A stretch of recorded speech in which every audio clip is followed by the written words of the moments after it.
अगर आप बहुत दिनों से ट्रेड कर रहे हैं मगर अब भी आप लॉस कर रहे हैं और अपने कैपिटल को कई बार ब्लो कर चुके हैं, या आप एक बिगिनर है जो स्टेप बाय स्टेप ट्रेडिंग को सीखना चाहता है मगर कंफ्यूज्ड है कि कहां से शुरू करे, या आप रैंडम चीजें कर रहे हैं और आपको पता ही नहीं है कि क्या क्या सीखना होता है, तो ये वीडियो आपके लिए है। इस वीडियो में मैं आपको ऐसे 6 स्टेप्स बताऊंगा जिसे हर एक ट्रेडर को फॉलो करना चाहिए अगर आप एक प्रॉफिटेबल ट्रेडर बनना चाहते हैं तो। और अगर आप इन 6 स्टेप्स को स्टेप बाय स्टेप नहीं फॉलो करते हैं तो बहुत ज्यादा चांसेस है कि आप अपने कैपिटल को फिर से ब्लो करने वाले हैं। आपको लाइव ट्रेड करने से पहले इन 6 स्टेप्स को फॉलो करना ही चाहिए, क्योंकि ये 6 स्टेप्स आपको आपके स्ट्रैटेजी से लेकर साइकोलॉजी, डिसिप्लिन सब कुछ बिल्ड करने में हेल्प करेगा और आपको एक सिस्टमेटिक ट्रेडर बनने में हेल्प करेगा। और अगर आप इन 6 स्टेप्स को स्टेप बाय स्टेप फॉलो करते हैं तो आई कैन गारंटी कि आपके प्रॉफिटेबल होने के चांसेस ड्रामेटिकली इंप्रूव हो जाएगी। और लास्ट के 3 स्टेप सबसे ज्यादा इंपॉर्टेंट है, क्योंकि ज्यादातर लोग सिर्फ फर्स्ट के 3 स्टेप्स को फॉलो करते हैं और लास्ट के तीनों स्टेप्स को इग्नोर करते हैं, और यही रीजन है कि वो ज्यादा लॉस करते हैं। सो चलिए वीडियो को स्टार्ट करते हैं। सो सबसे पहला स्टेप है बेसिक। सबसे पहले आपको बेसिक को समझना होगा। मैं एज्यूम कर रहा हूँ कि ज्यादातर लोग ऑप्शन ट्रेडिंग करते हैं और बैंक निफ्टी और निफ्टी 50 में ट्रेड करते हैं, तो आपको सबसे पहले ऑप्शन ट्रेडिंग के बेसिक को समझना होगा, जैसे कि ऑप्शन क्या होता है, कॉल ऑप्शन या पुट ऑप्शन कैसे काम करता है और उसके रिस्क प्रोफाइल कैसे काम करता है, ऑप्शन ग्रीक्स कैसे काम करता है, ऑप्शन का प्राइसिंग कैसे डिसाइड होता है, मार्केट कैसे मूव करता है, इम्प्लाइड वोलेटिलिटी क्या होता है और कैसे काम करता है, आईटीएम, एटीएम, ओटीएम क्या होता है और कैसे काम करता है, ये सब कुछ बेसिक के अंदर आता है। आपको नेक्स्ट स्टेप में जाने से पहले इन सारे चीजों को सीखना होगा, तभी आपको नेक्स्ट स्टेप में जाना चाहिए, क्योंकि जब तक आप बेसिक को नहीं सीखेंगे, अपने फाउंडेशन को स्ट्रॉन्ग नहीं करेंगे, तो आपके प्रॉफिटेबल होने के चांसेस बहुत कम हो जाएंगे। अगर आप बेसिक को बिल्कुल स्टार्टिंग से सीखना चाहते हैं तो इसके ऊपर मैंने ऑलरेडी 8 वीडियोस बना चुका हूँ। अगर आप चाहे तो इन वीडियोस को चेकआउट कर सकते हैं। मैं इस प्लेलिस्ट का लिंक आई बटन या डिस्क्रिप्शन में ऐड कर दूंगा। जब आप इन सारे चीजों को सीख जाते हैं, फिर नेक्स्ट स्टेप है टेक्निकल एनालिसिस। अब टेक्निकल एनालिसिस में आपको सबसे पहले सीखना होगा कि कैंडलस्टिक का फॉर्मेशन कैसे होता है और उसके पीछे बायर्स या सेलर्स की क्या साइकोलॉजी होती है। आपको सारे कैंडलस्टिक पैटर्न को सीखना होगा और उसके पीछे की बायर्स और सेलर्स की साइकोलॉजी को समझना होगा। और फिर आपको सपोर्ट एंड रेसिस्टेंस,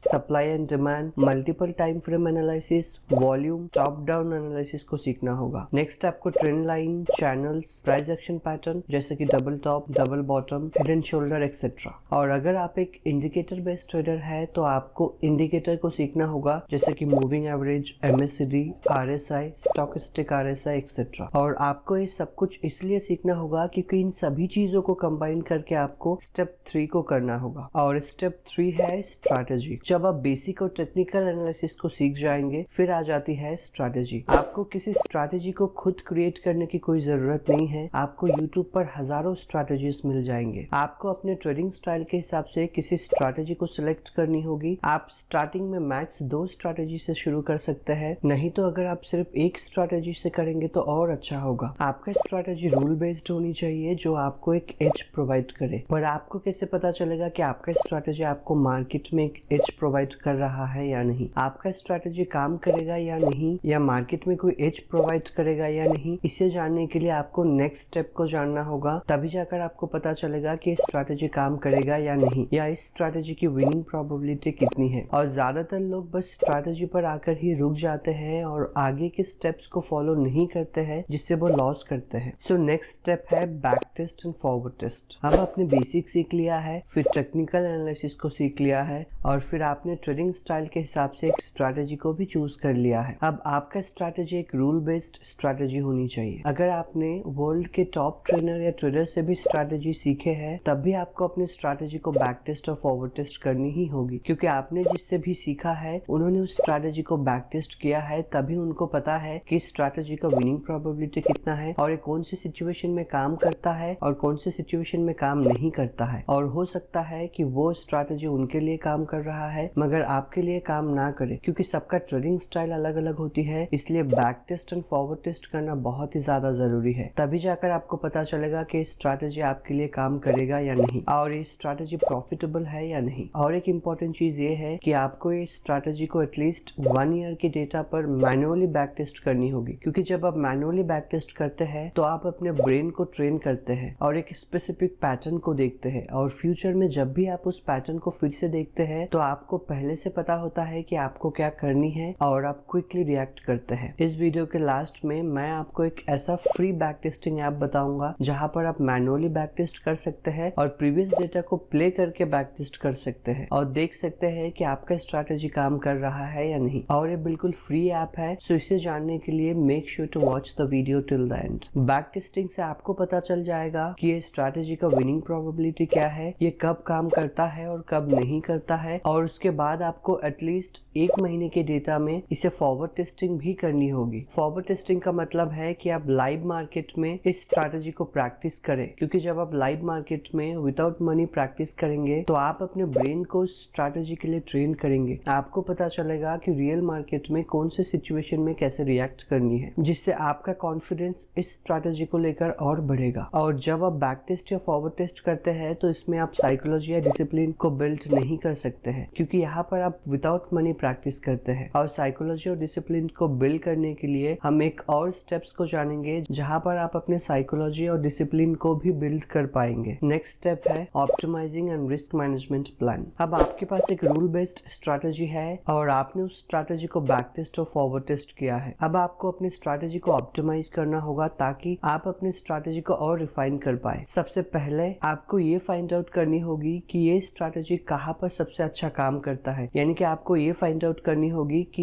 ये स्ट्रैटेजी बैंक निफ्टी में अच्छा काम करता है या निफ्टी में अच्छा काम करता है या किसी स्टॉक जिसमें आप ट्रेड करते हो। सेकंड, आपको ये फाइंड आउट करना है कि आपके स्ट्रैटेजी के स्टॉप लॉस एंड टारगेट कहाँ पर अच्छा काम कर रहा है, यानी कि रिस्क टू रिवॉर्ड कहाँ पर अच्छा काम कर रहा है। और आपको ये भी फाइंड आउट करनी है कि most of the time stop loss कितने पॉइंट का हो रहा है और टारगेट कितने पॉइंट का मिल रहा है, ताकि आप उतने पॉइंट का स्टॉप लॉस एंड टारगेट जब लाइव ट्रेड करेंगे तो उसे यूज कर पाए। यानी कि आपको ये देखनी है कि अगर आप बैंक निफ्टी या निफ्टी में इस स्ट्रैटेजी को यूज कर रहे हैं तो कहाँ पर ये स्ट्रैटेजी सबसे बेस्ट काम कर रहा है, उसके अकॉर्डिंग आपको उसी इंडिसेस में आपको ट्रेड करनी है। आप ये भी देख सकते हैं कि दिन के कौन से टाइम पर ये स्ट्रैटेजी अच्छा काम कर रहा है। जब तक आप बैक टेस्ट नहीं करेंगे तब तक ऑप्टिमाइजिंग इम्पॉसिबल है, इसलिए हर एक स्टेप को स्टेप बाय स्टेप करना जरूरी है। अब आपने अपने स्ट्रैटेजी को ऑप्टिमाइज कर लिया है। अब लेट्स अज्यूम कि आपके पास एक रूल बेस्ड स्ट्रैटेजी है जिसे आपने back test and forward test किया है। लेट्स अज्यूम कि आपने ऑप्टिमाइज करने के बाद ये देखा है कि स्ट्रैटेजी बैंक निफ्टी में अच्छा काम करता है। आपने अपना सारा बैक टेस्टेड डेटा एक एक्सेल शीट में मेंटेन किया है, कब लॉस हुआ है, कब प्रॉफिट हुआ है, सब कुछ आपने अपने एक्सेल शीट में मेंटेन किया है। Now based on that optimised data you have to create a risk management plan. Now let's say कि आपने जिस स्ट्रैटेजी को बैक टेस्ट और फॉरवर्ड टेस्ट किया है उसकी विनिंग प्रोबेबिलिटी 65% है। अब अज्यूम करते हैं कि जब आपने उस स्ट्रैटेजी को बैक टेस्ट या फॉरवर्ड टेस्ट किया है तो आपको ऐसा कई बार हुआ है कि आपको 5 लॉसेस बैक टू बैक हुआ है। अब ये पॉसिबल है कि जब भी आप रियल मनी से ट्रेड करेंगे तो आपको फिर से 5 लॉसेस बैक टू बैक हो सकते हैं, क्योंकि मार्केट हमेशा हिस्ट्री को रिपीट करता है। आपको अपने रिस्क मैनेजमेंट प्लान को क्रिएट करने से पहले अपने आप से ये क्वेश्चन करना है कि अगर आपको फ्यूचर में ऐसे 5 लॉसेस बैक टू बैक हुआ तो आप एक ट्रेड में कितने का लॉस ले सकते हैं, जिससे कि आपका ट्रेडिंग कैपिटल सेफ रहे और आप कंफर्टेबल रहे और आपका इमोशन कंट्रोल में रहे और साइकोलॉजी खराब ना हो। और उसी के अकॉर्डिंग आपको अपना रिस्क मैनेजमेंट प्लान को क्रिएट करना है। रिस्क मैनेजमेंट प्लान को क्रिएट करना इसलिए जरूरी है क्योंकि फर्स्ट, ये आपको अपने अकाउंट को ब्लो करने से बचाता है और सेकंड, ये हमें काम रखता है और इमोशनलेस होकर ट्रेडिंग करने में हेल्प करता है। अगर आप किसी दिन लॉस करने के बाद सैड फील कर रहे हैं या लो फील कर रहे हैं, इसका मतलब है कि आपका लॉस बहुत बड़ा है और आपको अपने रिस्क मैनेजमेंट प्लान को रिव्यू करना है और अपने रिस्क को रिड्यूस करना है, यानी कि कम करना है। अब आपने बेसिक सीखा है, फिर टेक्निकल एनालिसिस, देन आपने स्ट्रैटेजी को सीखा है, फिर उस स्ट्रैटेजी को बैक टेस्ट और फॉरवर्ड टेस्ट भी किया है, फिर आपने उस स्ट्रैटेजी को ऑप्टिमाइज और रिस्क मैनेजमेंट प्लान को भी क्रिएट किया है। अब आ जाता है सबसे लास्ट स्टेप जो आपके साइकोलॉजी एंड डिसिप्लिन को बिल्ड करेगा और आपके स्ट्रैटेजी पर कॉन्फिडेंस को बिल्ड करेगा, जिससे आप बिना कोई इमोशन के ट्रेड कर पाएंगे, और वो है practice. So the last step is practice. यहाँ पर आपको रियल मनी से अपनी स्ट्रैटेजी को प्रैक्टिस करनी है। अब आपको बस एक लॉट से ही अपनी स्ट्रैटेजी को प्रैक्टिस करनी है जब तक आपको ना लगे कि आप रेडी हो चुके हैं, जब तक आपका इमोशन कंट्रोल में ना आए, जब तक आप सारे रूल्स को फॉलो करना ना सीखे, तब तक आपको सिर्फ और सिर्फ एक लॉट से ही प्रैक्टिस करनी है। और जब आप ये सब कुछ कर लेंगे तब आपके अंदर एक अलग लेवल का कॉन्फिडेंस होगा और तब जाकर आप अपने पोजीशन साइजिंग को बढ़ा बढ़ा कर सकते हैं और अब आपके प्रॉफिटेबल बनने का चांसेस बहुत ज्यादा हो जाएगा। So these are the most important